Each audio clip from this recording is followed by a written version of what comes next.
Good afternoon, fourth graders. I'm here with the next installment of Owls in the Family, and I also will read some poems for you. So we are ready to begin Chapter 3. The next week seemed awfully long. The only time I really hated school was during the springtime, particularly in May when the birds were busy nesting on the prairies. This May week, what with thinking about the owls and sitting by the open window sniffing the smells of springtime, I wish school had never been invented.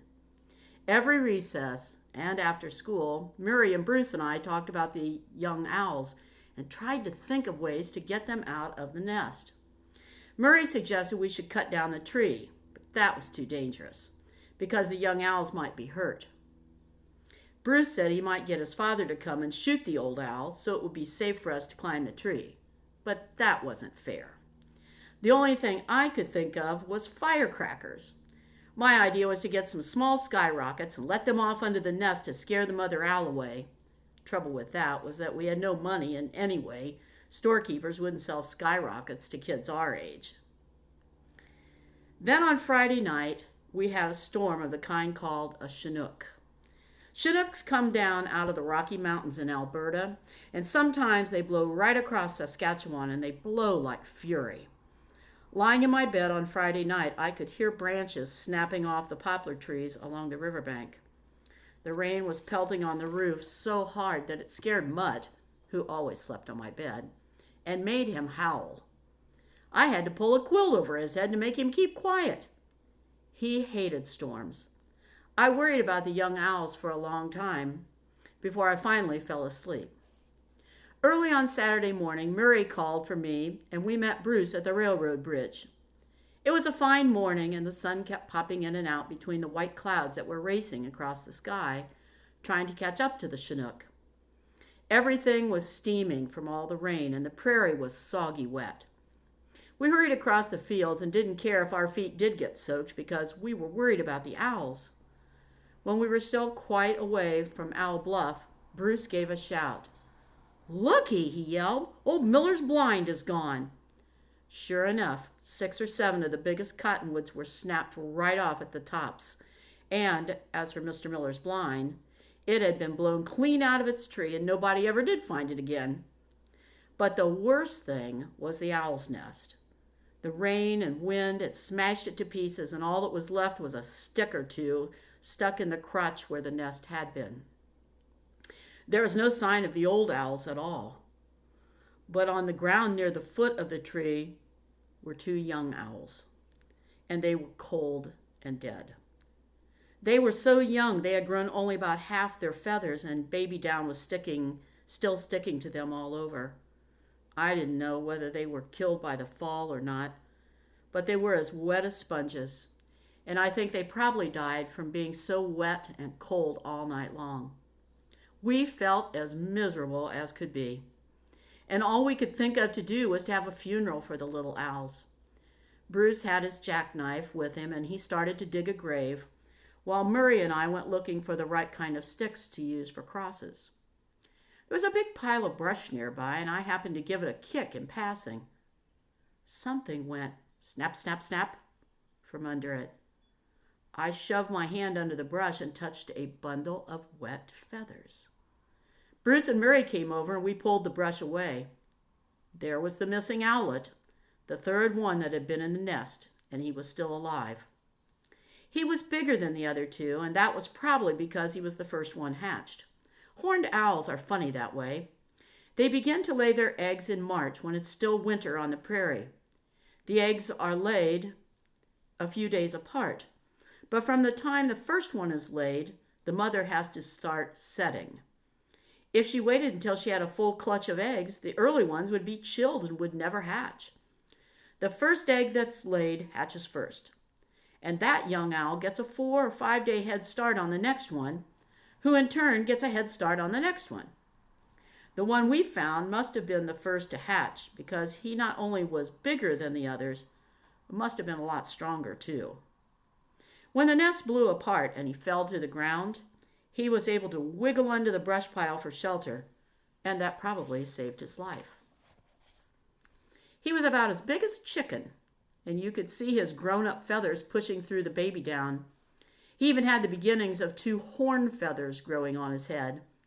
A surprising thing about him was that he was almost pure white, with only small black markings on the ends of his feathers. When we found him, he looked completely miserable because all his down and feathers were stuck together in clumps and he was shivering like a leaf. I thought he would be too miserable to feel like fighting.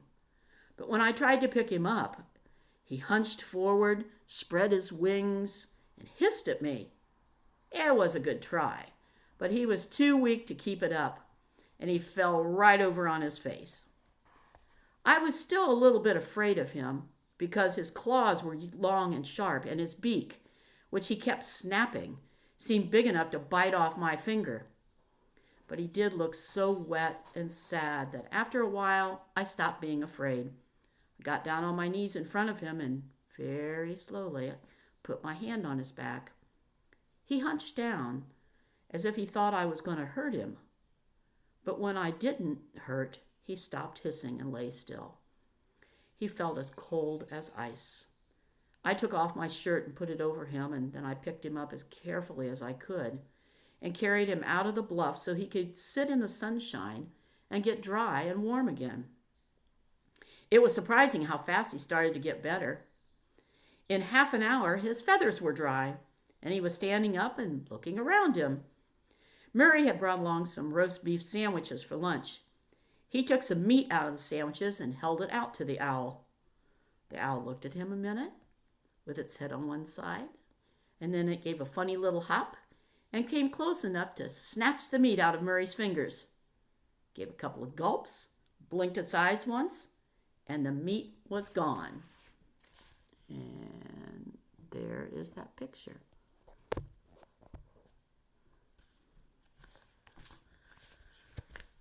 He was certainly a hungry owl. He ate all the meat we had, and most of the bread as well. When I found some dead mice that his mother must have left on the edge of the nest and which had also been blown to the ground, the owl ate them too. They must have been hard to swallow because he ate them whole. But he got them down somehow. After that, we were friends. When Bruce and I started to walk away from him just to see what he would do, the owl followed right along behind us, like a dog. He couldn't fly, of course, and he couldn't walk any too well either. He kind of jumped along. But he stayed right with us all the same. I think he knew he was an orphan, and that if he stayed with us, we'd look after him. When I sat down again, he came up beside me, and after taking a sideways look into my face, he hopped up on my leg. I was afraid his claws would go right through my skin, but they didn't hurt at all. He was being very careful. I want to stop here just for a moment, fourth graders, and tell you that under normal circumstances, you should stay far away from an owl.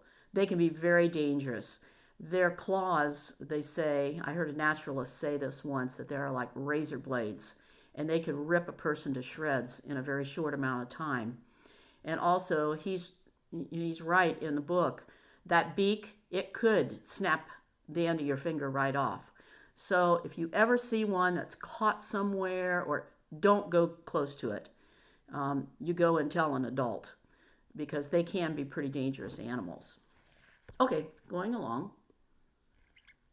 Guess he's your owl, all right, Bruce said, and I could see he was a little jealous.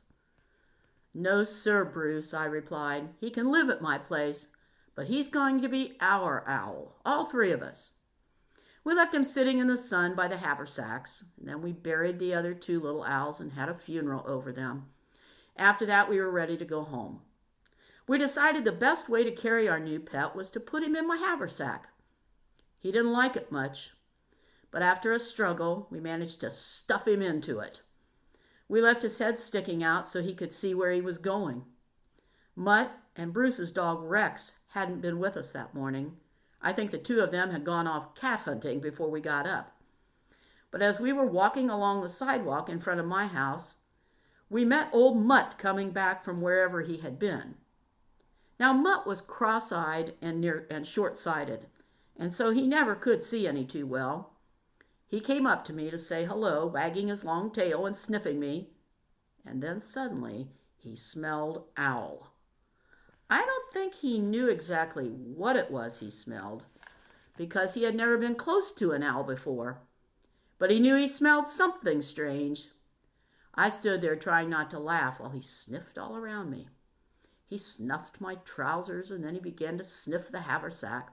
And when his nose was nearly in the owl's face, the bird opened its beak and snapped it shut again right on the end of poor old Mutt's black nose. Mutt gave a yelp you could have heard a mile away and went loping off to hide his hurt feelings under the garage. We put the owl in the summer house, and when Dad got home from work, the owl was sitting on the orange crate watching the gophers running around on the floor below him. Kept him busy. His head kept turning one way and then the other until it looked as if he were going to unscrew it right off his head, or right off his shoulders. He didn't know what to make of the gophers because he had never seen a live one before, but he was certainly interested in them. "Better count your gophers, Billy," said my father. "I have an idea they may start disappearing. By the way, what do you call your owl?" Well, I hadn't thought of any name for him up until that moment, but now one just popped into my head. I remembered Christopher Robin's owl in Winnie the Pooh. "His name is Wall," I said, and Wall he was forever after. Chapter 4. I woke up early on Sunday morning while everyone else in the house was still asleep. Sneaked downstairs in my pajamas and went out into the backyard to see how Wall was getting along. Grass was still wet with dew, and it was cold and slippery under my bare feet. I peeked through the screen of the summer house, but for a while I couldn't see Wall. I have a picture here of the summer house. And there you can see the owl and the gophers. And Billy and his dad standing behind the the screen part. He had got down off his orange crate and was standing in the shadows on the floor. There wasn't a single gopher in sight. And I had an awful moment as I wondered if he had eaten a lot of them. And I realized this was silly, for there had been 30 gophers and he was only one small owl. Wall didn't see me. He seemed fascinated by a pile of old sacks lying in a corner, and as I watched, he made a hop and a skip and jumped up on top of the sacks. Then we both found out where the gophers were. I never saw so many gophers move so fast. They came shooting out from under the sacks like bullets, and they went crazily bouncing from side to side of the summer house looking for some new place to hide. I guessed what had happened. Wall must have been feeling lonely, and so he decided to make friends with the gophers. But if Wall didn't know anything about gophers, the gophers knew all about owls. When he plopped down among them, they must have run for shelter under those sacks as if the devil himself was after them. Now that Wall had accidentally, or was it on purpose, chased them out into the open again, they went mad. One big fellow came zooming against the wall, bounced off it, and ran headlong into Wall. Wall jumped, fluffed his feathers, and gave a surprised little hoot. The gopher probably thought his last moment had come. But anyway, he wasn't going to go to die like a coward, so he bit Wall on the leg. Wall exploded. One minute he was on the floor, and the next he was clinging upside down to the screening at the top of the summer house. He was scared to death. I don't think anything in the world could have persuaded him to go back down there among those bouncing, biting gophers. I went into the summer house and untangled Wall from the screening, took him outside. He was so glad to see me that he started to hoot, and he couldn't stop. It was like hiccups. I couldn't put him back with the gophers, so I tucked him under my arm, tiptoed back into the house and upstairs to my room. My bedroom was on the 3rd floor, right under the roof. Nobody ever came up there except me and the maid, whose name was Ophelia. We always called her Ophi, who made my bed and tried to dust the room. I knew perfectly well Mother would never allow me to keep Wall in the house, but I was pretty sure that if I could just keep him locked in my room and could hide him under the bed when Ophi was due, nobody would know. When I went downstairs for breakfast about an hour later, I left Wall sitting on the back of a chair, acting quite at home. I thought I closed the bedroom door tight, but the latch must have slipped.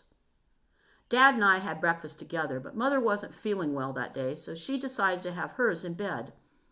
After Ophi had brought me my porridge, she went into the kitchen and got a breakfast tray ready for Mother.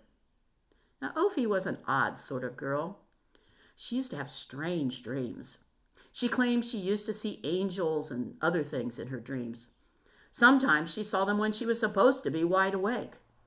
But she was a good cook, and so Dad and Mother never bothered much about the things she claimed she saw. Ophi took the breakfast tray and started up the back stairs. These stairs were dark and spooky because there was no window opening on them. About halfway up the stairs, she met Wall on his way down. Ophi gave a terrible yell and dropped the tray.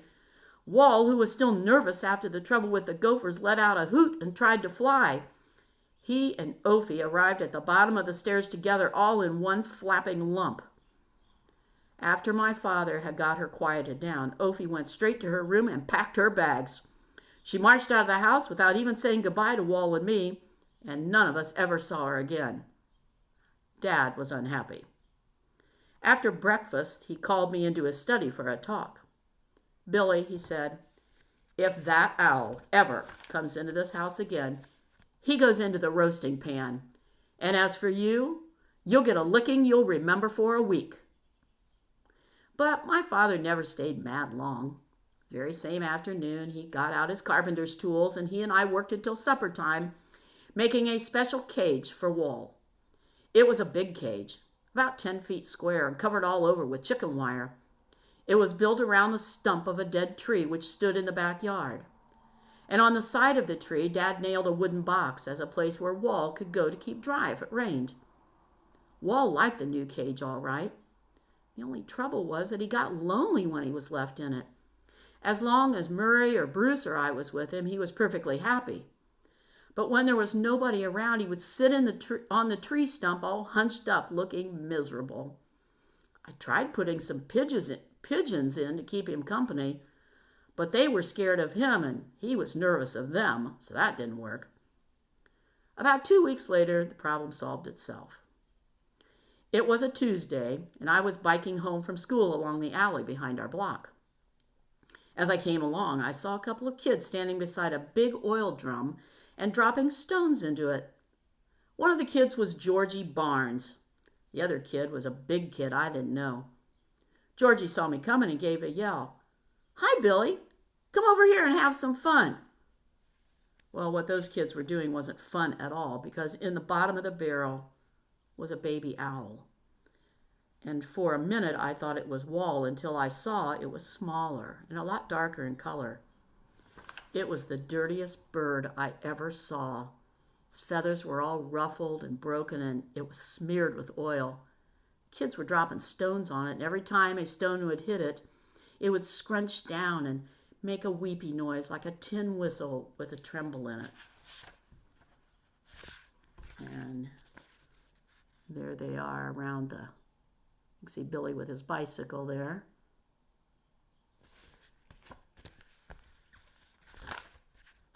I wanted to tell them to stop dropping stones, but I knew that would mean a fight, and I knew I couldn't lick the two of them.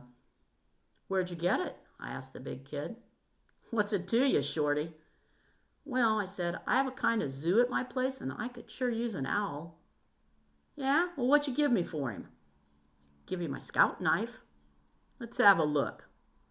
I showed it to him, and he opened all the blades, and then he said, "Well, it ain't much good.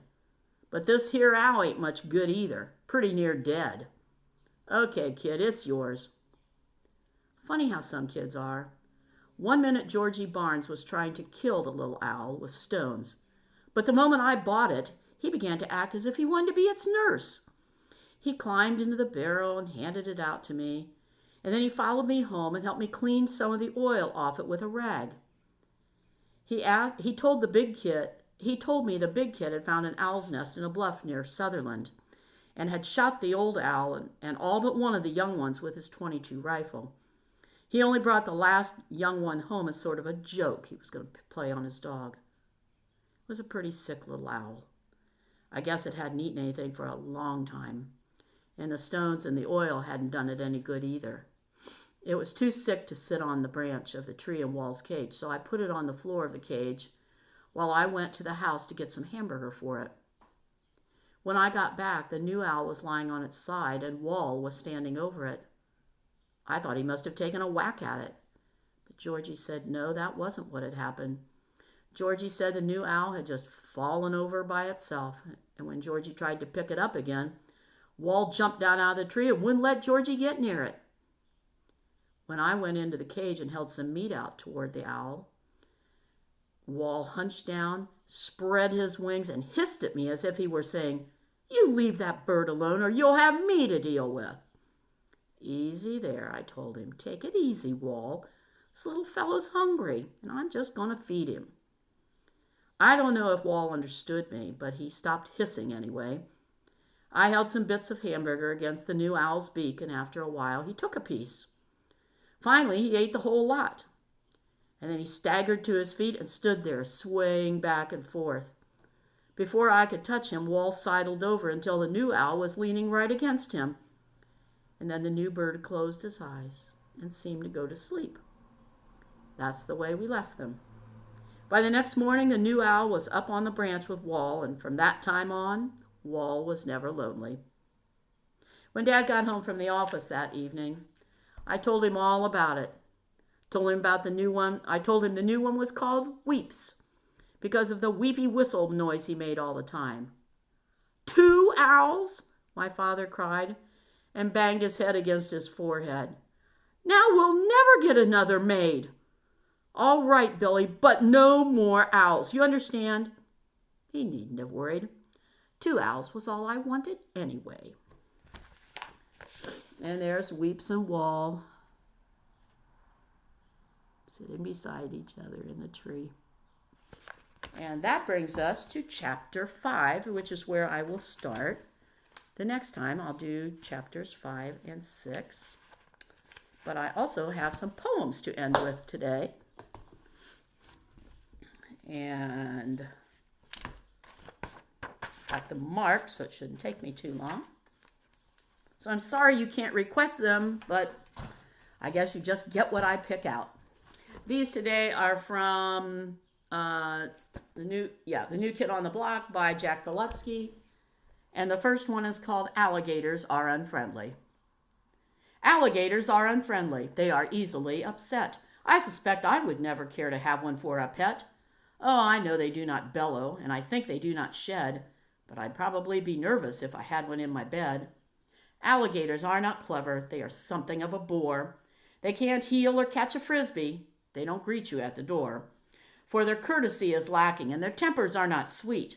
They won't even fetch your slippers, though they might just eat your feet. Here's a new one. I don't think I've done this one before. It's called Euphonica Jar. Euphonica Jar has a voice that's bizarre, but Euphonica warbles all day, as window panes shatter and chefs spoil the batter and mannequins moan with dismay. Mighty ships run aground at her horrible sound. Pretty pictures fall out of their frames. Trees drop off their branches, rocks start avalanches, and flower beds burst into flames.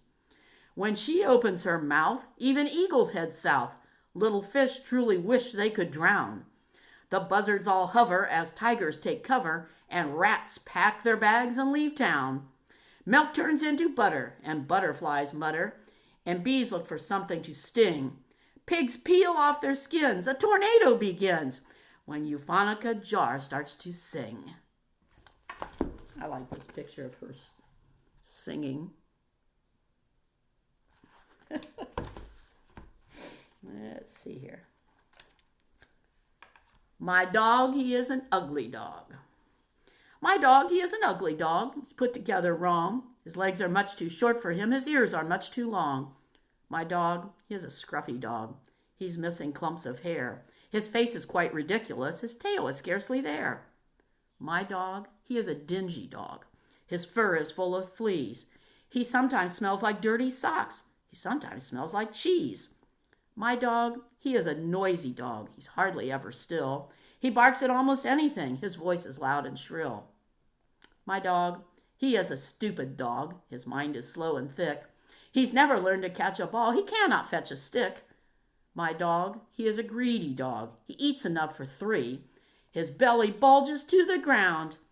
He is the dog for me.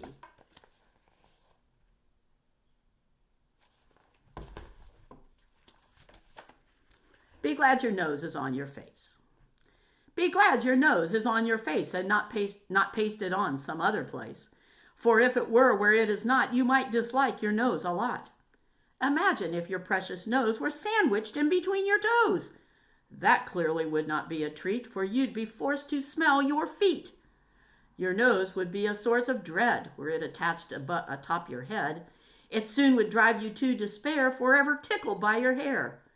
Within your ear, your nose would be an absolute catastrophe, for when you were obliged to sneeze, your brain would rattle from the breeze. Your nose, instead, through thick and thin, remains between your eyes and chin, not pasted on some other place. Be glad your nose is on your face.